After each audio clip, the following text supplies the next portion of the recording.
19 তারিখ দিবাগত রাত ৩ ঘটিকায় আমার নিজ বাসভবন সেখানে একটি প্রতিনিধি দল যায় এবং আমাকে আমার সাথে ডিবি প্রধান কথা বলবে অ্যান্ড কথা বলার পরে আমাকে আবার বাসায় পৌঁছে দিবে এই শর্তে নিয়ে যায়।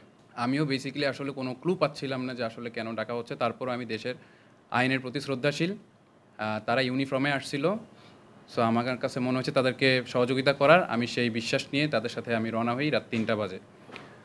আমার ডিবি কার্যালয়ে পৌঁছাতে ভোর আনুমানিক ৫টা বাজে। আমি যখন বেসিক্যালি পৌঁছাই তখন ওইখানে কর্তব্যরত একজন ছিলেন। ওনার ভাষ্যমতে রাত ৩টা কি ৪টা নাগাদই তার লাস্ট কথা হয়েছে ডিবি প্রধানের সাথে। এরপর থেকে আর কমিউনিকেশন করতে পারে নাই। যেহেতু আর কোনো কমিউনিকেশন সে করতে পারতেছে না, এই বিষয়ে সে কোনো সিদ্ধান্ত দিতে পারতেছিল না। যখন আমি জিজ্ঞেস করলাম আসলে কী কারণে আমাকে ডেকে আনা হয়েছে, তো সে কারণটা কি জানতে পারি কিনা, তো উনি বলল এটা আসলে তারাও জানেন না কী কারণে আসলে আমাকে নেওয়া হয়েছে। এটা আসলে উপর মহল থেকে একটা নির্দেশনা আসছে, সেই প্রেক্ষিতে আসলে আমাকে নিয়ে যাওয়া হয়েছে। তো মোটামুটি একটা লম্বা একটা সময় ওইখানে পার হয়। বিকাল ২টা বাজে, ২টা কি ৩টার দিকেও আমি যখন বারবার রিকোয়েস্ট করছি যে আমাকে আসলে একটু কথা বলার সুযোগ দিন, ওই বারবার একটাই কথা যে আমাদের কাছে কোনো আসলে মেসেজ বা ডিরেকশন নেই। তো এখানে আসলে বলে রাখা ভালো, আপনারা বলতে পারেন যে আসলে কেন এই কাজটা করা হয়েছে। আমি পরক্ষণে জানতে পারি রাতের বেলায়। এই আমাকে যে কোনো একজন এখানে জিজ্ঞেস করা হয়েছে যে, "ভাই আপনাদেরকে আগামীকাল সকালে কোনো কর্মসূচি আছে কিনা?" আমি তখন বললাম যে, "দেখেন আমাদের তো একটা সংগঠন।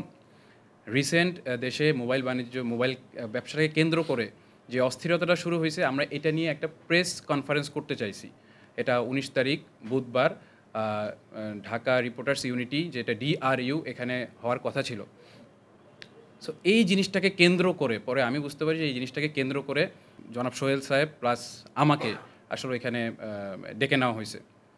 আমাদের বুধবারের যেই প্রেস কনফারেন্সটা, এখানে আমরা আমাদের যেই সরকারের প্রতি বা দেশের জনগণের প্রতি যেই সাজেশনটা, এই যে রিসেন্ট যেই বিটিআরসি যেই জিনিসটা নিয়ে কাজ করতেছে, NEIR, এই সিস্টেমটা নিয়ে বিটিআরসি বিটিআরসি বরাবর বা সরকার বরাবর আমাদের কিছু সাজেশন বা দিক নির্দেশনা বা আরও কীভাবে করলে জিনিসটা সর্বপরিসরে জনগণ থেকে শুরু করে আমরা ব্যবসায়ী সবার কাছে গ্রহণযোগ্যতা পাবে, এই বিষয়টা নিয়ে আসলে আমাদের প্রেস কনফারেন্সটা ছিল। কিন্তু একটা পক্ষ, পরে আমরা মিডিয়া থেকে জানতে পারি যে একটা পক্ষ আসলে আমাদের এই প্রেস কনফারেন্সের সিচুয়েশনটাকে আসলে বানচাল করার জন্য আমাকে এবং আমার সভাপতিকে নিয়ে যেতে চাইছে।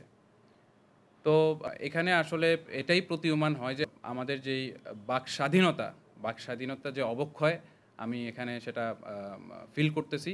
কারণ প্রেস কনফারেন্স আসলে কোনো ক্রাইম না। প্রেস কনফারেন্সের মাধ্যমে একটা সংগঠন হোক, ব্যক্তি হোক, যে কেউই আসলে তার দাবি দেওয়া সংশ্লিষ্ট প্রশাসনের কাছে তুলে ধরতে পারে। তো এইখানে এইভাবে আমাদেরকে আসলে নোটিশ, কোনো প্রকার কথা ছাড়া আসলে এভাবে তুলে নেওয়াটা আমি অযৌক্তিক মনে করতেছি। আর অপর পক্ষে আসলে ওই আমি এটাকে আসলে অ্যাড্রেস করতেছি উপর মহল নামেই, যে ওই পক্ষটা আসলে এই প্রশাসনকে জিনিসটা এভাবে বুঝাইছে যে এরা একটা গ্রুপ, এরা আগামীকাল প্রেস কনফারেন্সের নামে রাষ্ট্রদ্রোহী কাজ করবে, এরা বিভিন্ন প্রকার ধরেন আন্দোলন বা ভাঙচুর, রাষ্ট্রীয় সম্পদ নষ্ট, এই ধরনের কার্যকলাপে যুক্ত হবে। এইভাবে হলো প্রশাসনকে বোঝানো হয়েছে। অ্যাকচুয়ালি দেশের নিরাপত্তার কথা চিন্তা করে আসলে জিজ্ঞাসাবাদের জন্য আমাদেরকে ডাকা হয়েছিল। একটা পর্যায়ে তারা আমার ২টা কি ৩টার দিকে বিকাল, একটা পর্যায়ে আমার সাথে কথা বলে জিজ্ঞাসাবাদে যখন বুঝতে পারে যে না, এর সাথে আমাদের কোনো সংশ্লিষ্টতা নাই, তখন তারা আমাকে ব্যক্তিগতভাবে রিলিজ দেওয়ার আসলে ডিসিশন নেয়। তো আমি শেষে আমাকে ডিবি প্রধানও ডাকছেন। উনি পুরা বিষয়টা আসলে আমার কাছে বর্ণনা করছেন যে কোনোভাবে আসলে আমাদেরকে নিয়ে আসলে ভুল বোঝানো হয়েছে। আমাদের কোনো একটা ইনভাইটেশনে হয়তো জাস্ট কোনো একটা অক্ষর বা ওয়ার্ডকে কেন্দ্র করে একটা পক্ষ ভুল বুঝাইছে। কিন্তু তার কাছে আমাদের যে দাবি দেওয়াগুলো, আমাদের যে প্রেজেন্টেশনটা দেশবাসীর কাছে, সরকারের কাছে, এটাও ছিল। সে ওইটা দেখে খুবই অ্যাপ্রিশিয়েট করছে, আমাদের এই দাবিগুলো যৌক্তিক সে মনে করছে। তো উনি সব কিছু পরিশেষে আমাকে রিলিজ দেয়। তখন মোটামুটি সন্ধ্যা ৬টা বাজে। আনুমানিক ৬টায় আমি ওইখান থেকে রিলিজ পাই। তো এটাই ছিল আসলে মূল। হ্যাঁ? হ্যাঁ, এটা ছিল অ্যাকচুয়ালি মানে আমাকে তুলে ডেকে নেওয়া থেকে শুরু করে রিলিজ দেওয়ার পর্যন্ত ডিবি কার্যালয়ের ভিতরের যেই সময়টা। এখন আমি আসলে যেহেতু গতকালকে প্রেস কনফারেন্সে ছিলাম না, এখানে বিষয়গুলো আসলে আমাদের ক্লিয়ার করা উচিত। আমি ছিলাম। তো আমি বলছি ওকে। মানে আমি ব্যক্তিগত ছিলাম না। আমাদের প্রতিনিধি এরা ছিল। তো যে পক্ষটা আসলে এটা নিয়ে বানচাল করার জন্য আসলে চেষ্টা করছিল তাদের উদ্দেশ্যে আমি আসলে আমাদের মেসেজটা এটাই যে আ আ তাদের যে চেষ্টা, যাদের যে উদ্দেশ্যটা এটা আসলে সফল হয়নি। আমি ছিলাম না, আমাদের সভাপতি ছিল না, কিন্তু আমাদের যে আদার্স নেতারা আছেন, প্রতিনিধিরা আছেন, তারা কিন্তু ঠিকই আমাদের এই প্রেস কনফারেন্সটাকে চালিয়ে নিয়ে যান। অ্যান্ড এটা সাকসেসফুলভাবে দেশবাসীর কাছে তুলে ধরেন। তো আমি মনে করি কালকের যে প্রেস কনফারেন্স হয়েছিল ওইখানে আমাদের পুরো বিষয়টা উঠে আসছে। আমি যদি আরেকটু অ্যাড করতে চাই, আমাদেরকে ভুলভাবে উপস্থাপন করা হচ্ছে বারবারই। আমাদের আগে আসলে বিরুদ্ধে কথাটা বারবার চলে আসতেছে। মানে আমাদেরকে বোঝানো হচ্ছে এই গ্রুপটা অ্যাকচুয়ালি বিরুদ্ধে। এই বিরুদ্ধে ওয়ার্ডটাকে আসলে এস্টাবলিশ করা হচ্ছে। কিন্তু আপনারা দেখেন আমাদের কোথাও কোনো মেসেজে কোনো ব্যক্তি বলেন, কোনো কমিউনিটির পেজ বলেন, কোথাও আমরা কিন্তু বলিনি। ইভেন অনেক মিডিয়া আমাদের ইন্টারভিউ নিছে এর আগে। আমরা কিন্তু কোথাও আসলে মেসেজটা এভাবে দেই নাই যে আমরা এর বিরুদ্ধে। বরঞ্চ আমরা সরকার কর্তৃক বিটিআরসি যে সিস্টেমটা আসলে বাস্তবায়ন করতে যাচ্ছে এটাকে সাধুবাদ জানিয়েছি। অ্যান্ড আমরা এটাও বলেছি যে এটা প্রয়োজন আছে এই মুহূর্তে। কারণ সবকিছু একটা সিস্টেমের আওতায় আসা উচিত।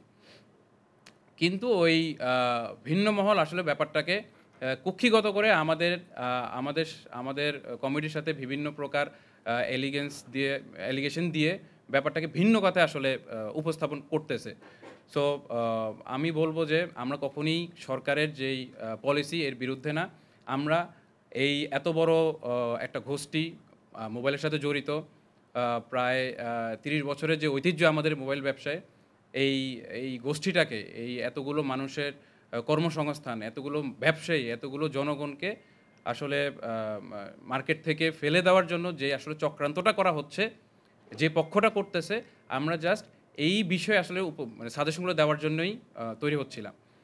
এখন এ নিয়ে যে বিষয়টা আমরা এটাকে যেভাবে চাচ্ছি যে সরকারি নীতিমালাটা ১৬ তারিখে যেহেতু তারা বাস্তবায়ন করবে, তার আগে তাদের কাছে আমরা যেই আবেদনটা করছি যে তারা বলতেছে আমরা রাজস্ব পাচ্ছি না। মানে সরকার প্রশাসনের মধ্যে তারা রাজস্ব পাচ্ছে না চুরি, ছিনতাই ঠেকানোর জন্য অ্যান্ড সবকিছু একটা ডেটাবেস মেইনটেইন করার জন্য তারা এটা চালু করতেছে। ডেফিনিটলি এটা হওয়া উচিত। আমরাও আসলে ডিউটি দিয়ে প্রপারলি প্রোডাক্ট আনতে চাই। আমরাও এখন যে প্রোডাক্টটা সেল করতেছি এটা আসলে অবৈধ বলতেছে, বাট আমাদের ভাষায় এটা না। কজ এটা সরকার যেই ব্যাগেজ রুলসের যেই আসলে সুবিধাটা দিছে, সেই সুবিধাতে পণ্যগুলো বাংলাদেশে আসছে বৈধ চ্যানেলে, বৈধভাবে, সেটাই আমাদের এই মার্কেটে রিসেল হচ্ছে। তো আমাদেরকে যদি এটা সিস্টেমের আওতায় আসা লাগে, তাহলে আপনি কখনই আসলে ওই মুষ্টি কয়েকজনকে নিয়ে আসলে চিন্তা করলে হবে না। আমাদের এখানে অলমোস্ট ২৫,০০০ ব্যবসায়ী এটার সাথে জড়িত। এই ২৫,০০০ ব্যবসায়ীর সাথে ২০ লক্ষ মানুষ এটার সাথে জড়িত। অনেক বড় একটা গোষ্ঠী। আমরা বিটিআরসির যেই পরিসংখ্যান, সেখানেই তারা বলেছে এই মার্কেটটা ৬০-৭০%। ৬০-৭০% মার্কেটে আমরা অ্যাট দিস স্টেজ সার্ভ করতেছি। এত বড় একটা মার্কেট, আমরা এত বড় একটা মার্কেট এখানে আসলে যে ডিসিশনটা এর আগে নিছিল আমাদেরকে আসলে উপেক্ষা করে, আমাদের কোনো মতামত না নিয়ে আসলে তারা একতরফা মানে ডিসিশন দিয়ে দেয়। তো পরক্ষণে যখন আমাদের এই উদ্বেগগুলো আমরা প্রকাশ করি, বিটিআরসি আমাদেরকে অফিসিয়ালি মেইল করে আসলে ডাকছে, আমরা যাই। সেখানে আমাদের ব্যাপারগুলো উপস্থাপন করি। তাদেরও যৌক্তিক কথাগুলো আমরা শুনছি। আমাদের যৌক্তিক কথাগুলো তাদের কাছে উপস্থাপন করছি। তো বিটিআরসি আমাদেরকে আশ্বস্ত করছে তারা নিয়ে কাজ করবে। তারা আমাদের থেকে লিখিত বক্তব্য নিছে।